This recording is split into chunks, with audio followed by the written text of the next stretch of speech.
Un bon après-midi à vous tous qui suivez la télévision rwandaise. Voici le sommaire de l'actualité de ce mercredi.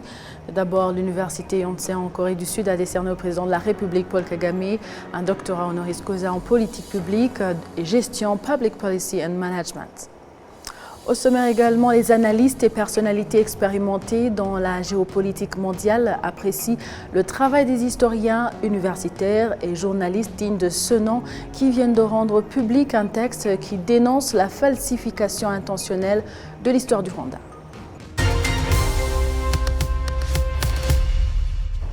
Bonjour et bienvenue à la grande édition de la télévision rwandaise. L'université de Yonsei en Corée du Sud a décerné au président de la République, Paul Kagame, un doctorat honoris causa en politique publique et gestion, public policy and management. Le point avec Kassim Youssouf.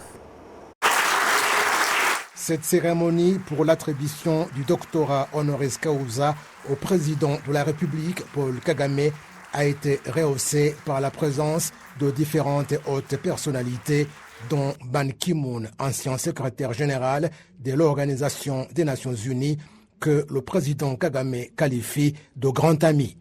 Dans son allocution circonstancielle, le président Kagame a exprimé ses remerciements à ceux qui lui ont attribué ce doctorat pour l'honneur combien important qu'ils ont témoigné à sa personne et au Rwanda en général. Le chef de l'État a fait observer que l'université de Yonsei est parmi les grandes institutions universitaires du monde et que c'est pour lui très important que cette université entretienne une excellente coopération avec le Rwanda. S'appuyant sur l'histoire que le Rwanda a vécue, le président Kagame a expliqué la finalité des politiques visant le développement social que le Rwanda met en place. The purpose of public policy. Le but des politiques relatives au développement social est de faire en sorte que les citoyens jouissent de la sécurité, soient unis et épanouis, créant des innovations et progressant davantage et autres.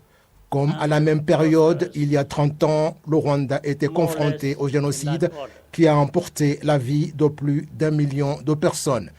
Afin de se maintenir au pouvoir quoi qu'il arrive, le régime en place à cette époque avait décidé d'exterminer une partie de la population de l'ethnie Tutsi. L'armée du FPR que je dirigeais, c'est elle qui a stoppé le génocide après 3 mois. Nous avons hérité à ce moment-là d'un pays complètement détruit et qui était dans une situation désastreuse, tant financière que spirituelle. Les habitants étaient dispersés et divisés. C'est la restauration de la sécurité qui a été notre première politique prioritaire parce que sans sécurité, rien n'est possible. Without it, nothing else is possible. Le président Kagame d'ajouter que la sécurité seule n'était pas suffisante, mais qu'il y a d'autres choses qui ont été prises en compte. Nous avons très vite examiné ce qui a été à la base de la division et dont le paroxysme a été le génocide. Les habitants du Rwanda ont diverses disparités, comme c'est le cas dans d'autres pays, et tout le monde le sait. Pour qu'il y ait une bonne entente entre le gouvernement et la population, nous avons constaté que ce qui devait être prioritaire, c'est ce que nous avons en commun, c'est-à-dire être rwandais, et la mention ethnique a été supprimée de la carte d'identité, et nous avons pris des mesures pour éradiquer toutes sortes de discriminations, même celles basées sur la croyance. La sécurité et l'unité nous ont permis d'élargir nos réalisations en nous projetant vers l'avenir meilleur. Malgré cela, notre pays était pauvre et pour atteindre un développement véritable, il faut être à la quête de la vérité des idées politiques et créer des innovations. Le pays doit en outre jouir de la liberté de mettre en place ses programmes sans se fier à aucune pression et l'hypocrisie des systèmes internationaux.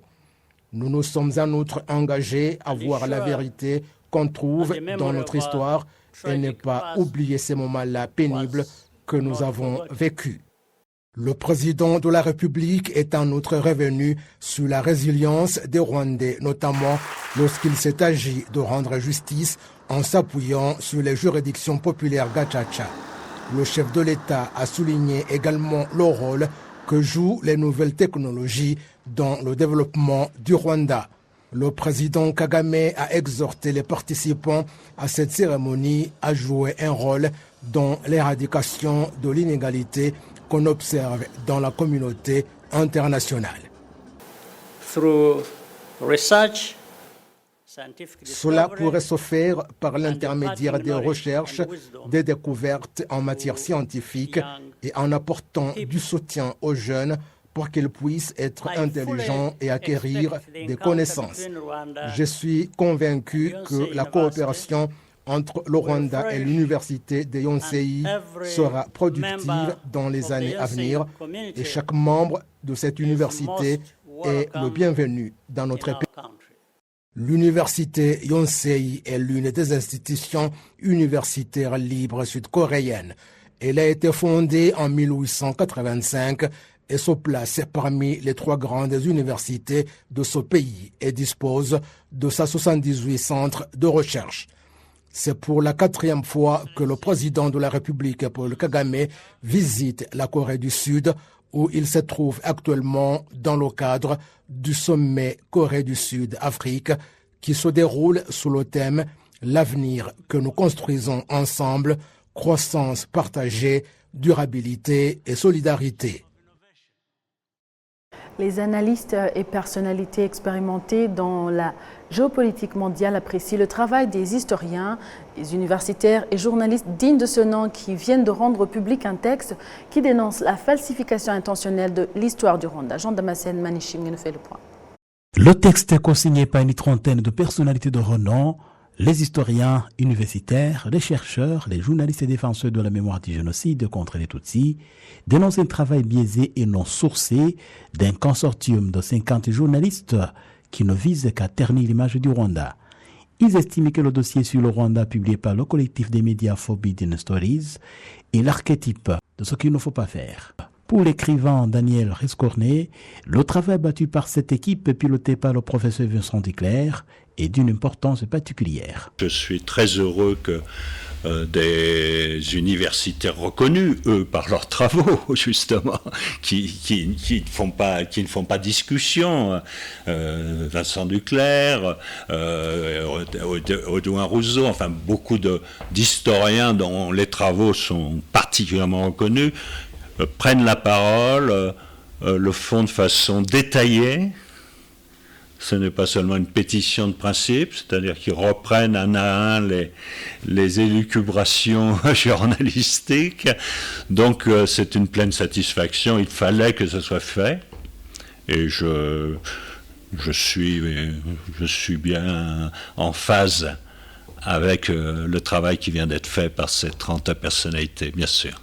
Cet éminent écrivain et d'avis qu'au lieu de véhiculer l'idéologie génocidaire, ceux qui prétendent connaître le Rwanda plus que les Rwandais devraient venir dans le pays et produire ainsi un travail de qualité sur base des sources fiables. Je pense que beaucoup de regards africains sont pointés sur le Rwanda de façon positive. C'est ça qu'oublie aussi la communauté occidentale.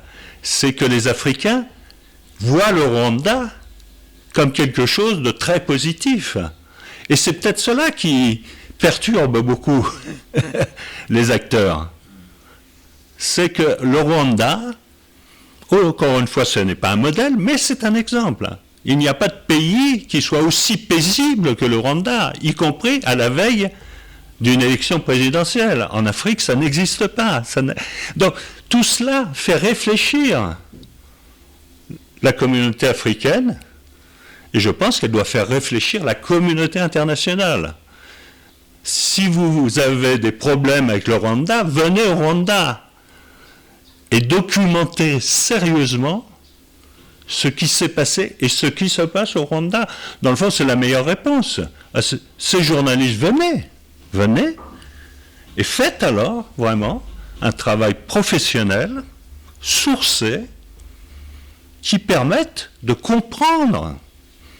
Car, à première vue, C'est un manque de compréhension totale qui est à la source sur lesquels cette petite communauté de négationnistes peut prospérer, bien sûr.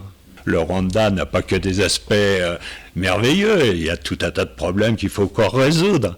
Mais faites un travail sérieux, documenté, sourcé, et ça sera le meilleur moyen d'en finir avec ces équilibrations dont on nous rabat les oreilles tous les ans. En plus, c'est du réchauffé, ça n'a pas de sens, c'est médiocre, c'est faible, enfin, ça fait honte, ça fait honte. Voir des dizaines de journalistes s'acharner contre un pays qui tente avec succès de se remettre des conséquences du génocide commis contre les Tutsis, cela est inquiétant et démontre encore une fois que ce génocide n'a donné aucune leçon à la communauté internationale. Je pense qu'il faut, au contraire, que le Rwanda continue à montrer que ce génocide, la façon de surmonter ce génocide, c'est-à-dire toute la phase post-génocide, dont tout le monde dit que c'est un miracle, mais ce n'est pas un miracle, c'est le fait d'hommes et de femmes, c'est le fait d'une politique. C'est trop facile de dire c'est un miracle, et de l'autre côté, il y aurait une main de fer qui ferait que ça ne tient pas la route. C'est évidemment une société avec sa culture entière qui parle à l'universel et qui parle à la communauté internationale. Et donc il ne suffit pas seulement de lutter contre les négationnistes, mais il suffit maintenant de comprendre vraiment, de comprendre pourquoi le Rwanda justement a surmonté cette phase tragique absolue et qu'est-ce qu'il peut apporter à la société, à la communauté internationale. 30 ans après le génocide commis contre les Tutsis, le Rwanda est tourné vers son développement avec beaucoup de réalisations qui font la fierté des Rwandais et des Africains qui jouissent de la coopération avec le Rwanda, notamment pour la paix et la stabilité dans leur pays. C'est inquiétant dans la mesure où ça montre que l'imaginaire colonial, africaniste, demeure puissant, et va même à l'encontre de toute la professionnalité sérieuse d'un journalisme qui fait vraiment son travail, qui source ses informations et qui ne reprend pas. C'est comme si on avait expliqué l'après-nazisme avec les quelques historiens négationnistes. Donc non, ça, c'est vraiment très décevant, très décevant. Les sources déjà, c'est-à-dire si on regarde les sources, elles sont toutes du même côté, c'est-à-dire, je l'ai dit, de ce côté qui a abouti à toutes les turpitudes, c'est-à-dire, et qui a même abouti au génocide. Donc, vraiment, on sent là que l'imaginaire occidental est encore pollué par tout ce qui a amené justement à méconnaître gravement la réalité de la situation rwandaise et qui la méconnaît encore aujourd'hui, tout simplement. Le gouvernement du Rwanda indique que les allégations des médias manipulés par des gens qui ne souhaitent que du mal au pays ne doivent pas distraire les Rwandais et résolus à poursuivre le développement de la nation. Présentation ce mercredi, donc devant le Parlement, Chambre de députés du rapport de la commission spéciale, maintenant aujourd'hui mise en place afin d'examiner le rôle de l'histoire coloniale dans les problèmes actuels de la région, notamment dans la partie orientale de la République démocratique du Congo et son impact sur les relations entre le Rwanda et ce pays voisin. RBA a suivi le débat, suivez ce récit de Patrick Nilidanti. Cette commission a été créée sur la base des entretiens que le ministre des Affaires étrangères et de la coopération, Dr Vincent Biruta, a eus avec les députés il y a une année de cela, plus précisément le 26 janvier 2023. C'est un rapport qui montre que l'héritage du colonialisme a joué un rôle majeur dans le problème entre le Rwanda et la RDC, la République démocratique du Congo. Ces problèmes incluent le fait que le pouvoir colonial a apporté des changements importants aux frontières de la région du Grand Lac, ce qui a fait perdre au royaume du Rwanda de l'époque plusieurs parties au profit de la RDC dirigée par les Belges. En présentant ce rapport, la présidente de la commission spéciale Mouzana Alice, affirme qu'à l'est de la RD Congo, il y a eu une crise majeure de sécurité avec l'existence de plus de 260 groupes armés et des terroristes de FDLR, Force démocratique pour la libération du Rwanda, constituées notamment des anciennes forces armées rwandaises, ex-FAR, responsables du génocide contre les Tutsis au Rwanda en 1994, qui ont été accueillis par le gouvernement de la RDC et qui servent dans les rangs des FARDC.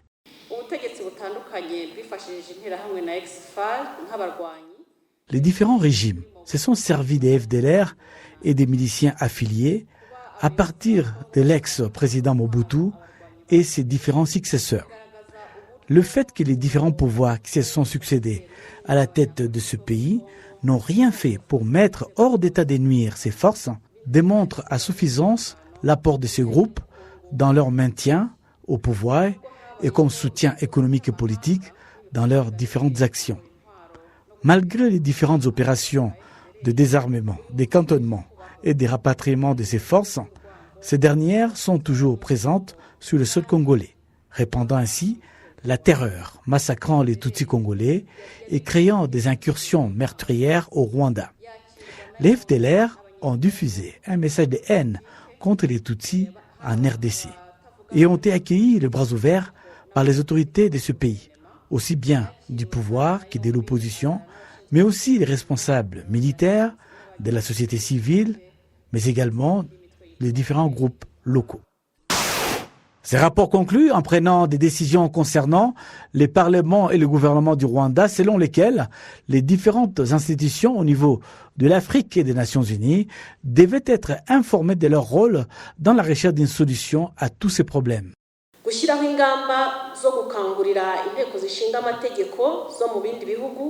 Mettre en place des stratégies de collaboration avec les autres parlements de la région. Mettre en place les lois punissant l'idéologie du génocide.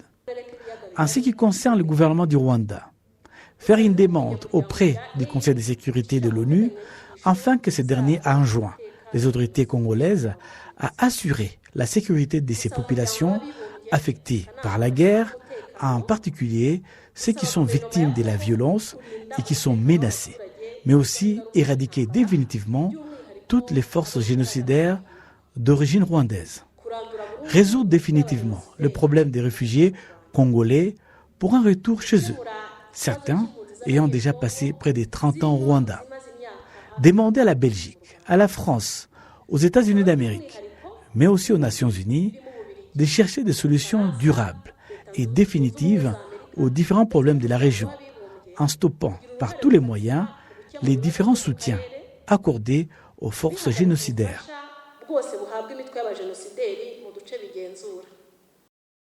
Les rapports ont été accueillis de manière positive par les élus, selon la présidente du Parlement, Chambre des députés. Excellences les vice-présidents du Parlement, excellents membres du Parlement, je voudrais que nous félicitions la Commission pour le travail formidable effectué. Comme prévu par la loi, à l'article 60 déterminant la fin des travaux d'une commission spéciale, que nous déclarions que les travaux de cette commission ont été approuvés et que cette commission a terminé ses travaux.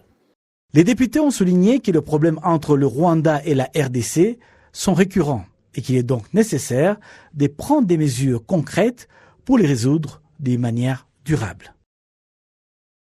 L'Organisation de conservation de l'environnement Albertine Rift Conservation Society, ACROS, a procédé ce mardi au lancement officiel du projet de restauration du bassin versant du Kivu-Rusizi qui va aider la population de la région des Grands Lacs, dont 9000 familles des districts de Rusizi et Karongi, à restaurer leurs champs et à travailler d'une manière ou d'une autre leur propre développement. Kassim Youssef.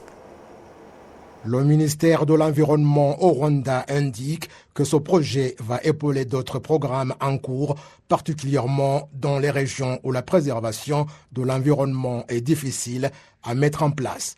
Le projet, dont le lancement officiel a été annoncé ce mardi, est évalué à 3 millions de dollars américains et va opérer pendant 5 ans au Rwanda, au Burundi et en République démocratique du Congo. Nous inaugurons un projet qui va travailler sur le bassin, les bassins versants du lac Kivu et la rivière Rusizi pour faire la restauration des paysages autour qui est un paysage très important, qui est menacé à cause des problèmes d'érosion, des problèmes de pratiques agricoles qui ne sont pas convenables. Donc du coup, le lac Kivu est l'un des lacs menacés, aussi bien la rivière qui sort du lac, la rivière Rusizi. Et quand on regarde, c'est aussi une zone qui a une population nombreuse, autour de 11 millions pour la population. Et cette population, en grande partie agricole, elle est au Congo, hein, donc des 3 pays, le bassin versant autour. Il y a à peu près 11 millions de gens et la plupart sont pauvres, sont agricoles et ils utilisent des pratiques qui sont néfastes. Donc il faut les aider à adopter des pratiques qui puissent respecter l'environnement. Il faut les aider à profiter ou bien à bénéficier de l'utilisation des terres. Le directeur général de l'Organisation de conservation de l'environnement, Sam Kanyamibwa, précise que le but de ce projet est d'accroître notamment le rôle des organisations non gouvernementales dans la lutte contre le changement climatique. En fait, le projet autour du lac Kivu, les rivières Rusizi et le bassin versant autour, c'était un projet pilote pour travailler avec les ONG qui sont dans l'alliance des ONG pour la conservation de l'environnement en Afrique que nous avons lancé l'année dernière. Il y a à peu près 9 NGO qui sont dans ce bassin. Ici au Rwanda, nous avons 4. Nous avons 2 au Congo, 2 au Burundi et en Corse. Donc nous avons déjà une petite branche de cette alliance au niveau africain, où nous avons au total 35 NGO. Ce projet pilote va concerner un large programme de préservation et de restauration d'une superficie d'1 million d'hectares, des régions des hauts reliefs et des plaines endommagées où un groupe de 32 organisations non gouvernementales va collaborer avec le nouveau partenariat pour le développement de l'Afrique, NEPAD. Le gouvernement du Rwanda a annoncé qu'à partir de ce mercredi, tous les Rwandais souhaitant bénéficier ou accéder aux services d'obtention de différents documents administratifs pourront y accéder grâce au site Irembo, selon le porte-parole adjoint du gouvernement rwandais, M. Alam Kuralinda. S'exprime dans cette facilité vise à aider les Rwandais à accéder facilement à ces services, ainsi que la mise en œuvre de la Convention apostille de 1961. Suivant. Donc le Rwanda fait partie de la convention, donc là adhéré à la convention apostille, convention qui a été signée le 5 octobre 1961, qui rassemble aujourd'hui 125 pays. Donc aujourd'hui, ça veut dire que les documents qui ont été signés devant notaire, on va simplifier leur utilisation, d'abord en certifiant leur signature, ce qui fait que si un notaire, que ce soit à l'étranger, que ce soit au Rwanda, a signé un document, ou vous avez signé le document devant notaire, aujourd'hui vous allez passer par le système au Rwanda, le système Irembo, pour obtenir le document qui s'appelle donc apostille, ce qui va faciliter l'utilisation de ce document, ce qui va faciliter la procédure et ce qui va aussi induire la rapidité à l'obtention de ce document. Aujourd'hui, il fallait passer par une longue procédure pour tout document qui devait aller à l'étranger ou vice-versa. Document qui vient de l'étranger et qui devait être utilisé au Rwanda. Donc, à partir d'aujourd'hui, si un document a été signé par notaire et qu'il a été déposé, tu fais ta demande au service Irembo et que les vérifications d'usage ont été faites, en principe, en 2-3 jours, tu devrais recevoir ce document apostille qui va te permettre d'utiliser le document dans les différents services. Mais il faut aussi savoir qu'en ce qui concerne cette convention, le Rwanda a émis une réserve concernant les transferts de propriétés mobilières et immobilières. Là, on va toujours suivre la procédure normale. On passe par l'ambassade. Après l'ambassade, on passe par le ministère des Affaires étrangères. Mais cela aussi va, à cause de l'application ou de l'adhésion du Rwanda à cette convention, cela aussi va faciliter ces documents de transfert de propriété parce que le travail sera réduit. Il y a beaucoup de documents qui ne vont plus passer par l'ambassade et que donc l'ambassade ne gérera que ces documents de transfert de propriété. Et je pense qu'également on aura un prix unique de 10 000 francs, ce qui facilite les choses. Et enfin, le document sera un document digital transmis via Internet. On n'aura plus besoin d'aller chercher le document papier. Donc, ton document, ton apostille, tu le recevras sur ton email ou sur ton téléphone.